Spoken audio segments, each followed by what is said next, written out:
10 টাকার এক আঁটি কলমি শাক দিয়ে দুর্দান্ত একটা রেসিপি শেয়ার করব, যেটা সবাই অনেক বেশি পছন্দ করবে।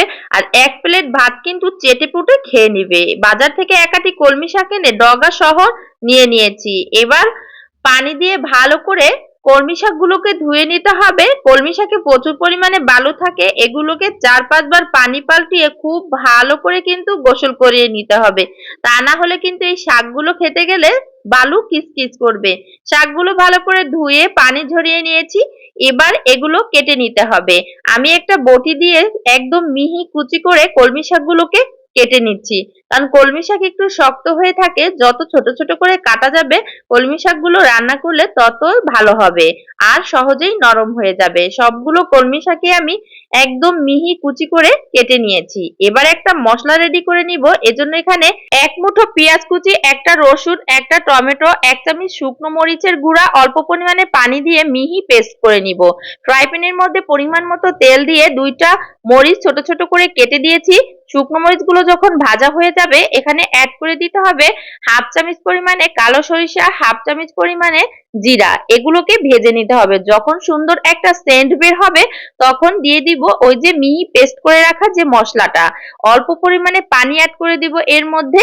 আরো অ্যাড করে দিব 1/2 চামচ পরিমাণে হলুদ আর স্বাদ মতো লবণ।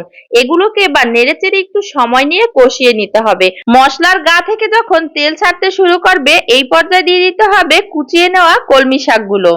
সবগুলো কলমি শাক দিয়ে দিব আর নেড়েচেড়ে একটু মশলার সাথে মিশিয়ে নিব।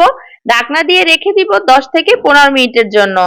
10-15 মিনিট পর ঢাকনাটা উঠালে কলমি শাকগুলো নরম হয়ে যাবে এবং অল্প একটু হয়ে যাবে। এই পর্যায়ে আরো কিছুটা পানি দিয়ে দিব কলমি শাকটা সিদ্ধ হওয়ার জন্য।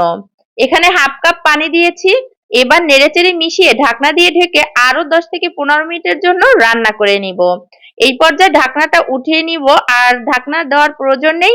এখন জাল করে যে অবশিষ্ট পানিটা আছে এটাকে শুকিয়ে নিতে হবে। যখন শাকের গা থেকে তেল ছাড়তে শুরু করবে সেই পর্যায়ে কিন্তু শাকটাকে নামিয়ে নিতে হবে। এই পর্যায়ে শাকের গায়ে একটুও পানি নেই। এখন আমি এখান থেকে কিছুটা শাক একটা ছোট্ট বাটিতে উঠিয়ে নিচ্ছি। আর শাকগুলো দেখতে কিন্তু অনেক লোভনীয় হয়েছে। প্যানের মধ্যেই 1 চামচ ভাত নিয়ে বসে গেলাম খাওয়ার জন্য। শাকের সাথে ভাতটা মেখে নেওয়ার ফলে কালারটাও যেমন এসেছে আর খেতেও কিন্তু দুর্দান্ত হয়েছিল।